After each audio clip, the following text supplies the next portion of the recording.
Hi friends, welcome to my YouTube channel. ഇന്ന് ഞാൻ ഉണ്ടാക്കാൻ പോകുന്നത് ചക്കക്കുരു മാങ്ങയാണ്. അപ്പോൾ ചക്കക്കുരു നമ്മൾ തൊലി കളഞ്ഞ് മുറിച്ചെടുക്കുന്നുണ്ട്. അതിനുശേഷം അത് കഴുകി വൃത്തിയാക്കി നമ്മൾ ഒരു കുക്കറിലേക്ക് ഇടുന്നു. ഈ ചക്കക്കുരുവിൻ്റെ കുറച്ച് ക്വാണ്ടിറ്റി നമ്മൾ എടുത്തിട്ടുള്ളൂ, അതുകൊണ്ടാണ് നമ്മളിത് മുറിച്ചെടുക്കുന്നത്. നോർമലി ഒരുപാട് ഉണ്ടാക്കുമ്പോൾ ഞങ്ങൾ ചക്കക്കുരു ഇടിച്ച് അമ്മിക്കല്ലിൽ ഇടിച്ചിട്ട് അതിൻ്റെ വെളുത്ത തൊലി കളഞ്ഞ് വേവിക്കാറാണ് പതിവ്. നമ്മളിവിടെ ബ്രൗൺ കളർ തൊലി കളയാറില്ല.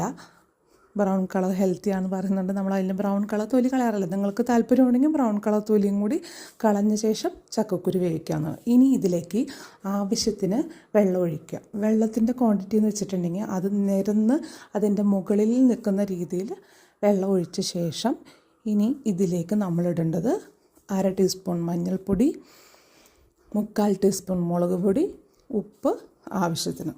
മുളക് പൊടി എരിവ് കൂടുതൽ ഇഷ്ടമുള്ളവർക്ക് കുറച്ചും കൂടി മുളക് പൊടി ഇടാവുന്നതാണ്. നമുക്ക് മുളക് പൊടി ലാസ്റ്റ് താളിക്കുമ്പോഴും നമ്മളിടുന്നുണ്ട്. ഈ ഉപ്പിട്ട ശേഷം നന്നായിട്ട് മിക്സ് ചെയ്ത ശേഷം നമ്മൾ കുക്കർ അടച്ച് വെച്ച് വേവിക്കുന്നുണ്ട്. ഇനി നമുക്ക് 3 വിസിൽ വരെ വെയിറ്റ് ചെയ്യാം.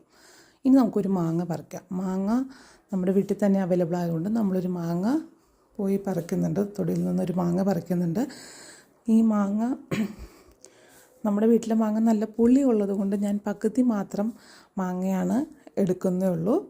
നമ്മളുടെ കുക്കറിൽ ഈ സമയം കൊണ്ട് 3 വിസിൽ വരെ നമുക്ക് വെയിറ്റ് ചെയ്യാം. 3ാമത്തെ വിസിലാകുമ്പോൾ കുക്കർ ഓഫ് ചെയ്യുക.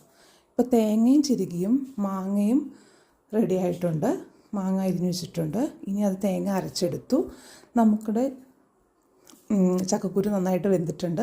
നിങ്ങൾക്ക് വെന്തിട്ടില്ലെന്ന് തോന്നുന്നുണ്ടെങ്കിൽ ഒന്നുകൂടി കുക്കർ അടച്ച് വെച്ച് വേവിക്കാവുന്നതാണ്. ഇത് നമ്മളുടെ കറക്റ്റായിട്ട് വെന്തിട്ടുണ്ട്. അതിലേക്ക് മാങ്ങ ഇടുന്നു.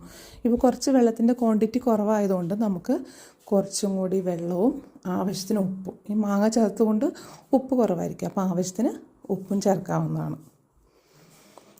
അതിനുശേഷം മാങ്ങയ്ക്ക് നമുക്കിനി അധികം വേവില്ലാത്തതുകൊണ്ട് ഇത് അടച്ച് വെച്ച് വേവിക്കേണ്ടതില്ല. ജസ്റ്റ് ആ മൂടി വെച്ച്, നമ്മൾ കുക്കറിൻ്റെ മൂടി വെച്ച് ജസ്റ്റ് മൂടി വെക്കുന്നതേ ഉള്ളൂ. അത് ഒരുവിധം വെന്ത് വരുമ്പോൾ നമ്മൾ അരച്ച് വെച്ച തേങ്ങ അതിലേക്ക് ഒഴിക്കുന്നു. തേങ്ങയുടെ കൂടെ കുറച്ച് വെള്ളം കുറവായിരിക്കും, അപ്പോൾ നമ്മളുടെ ആവശ്യത്തിനനുസരിച്ച് വെള്ളം, തിക്കായിട്ട് വേണ്ടവർക്ക് ഒരുപാട് വെള്ളം ഒഴിക്കേണ്ട, കുറച്ച് ലൂസായിട്ട് വെള്ളമായിട്ട് വേണ്ടവർക്ക് കുറച്ച് വെള്ളം ഒഴിച്ച് അത് നമ്മളുടെ പാകത്തിന് തിളയ്ക്കുന്നത് വരെ നമ്മൾ വെയിറ്റ് ചെയ്യുക. ഇപ്പം നന്നായിട്ട് തിളച്ച് വരുന്നുണ്ട്.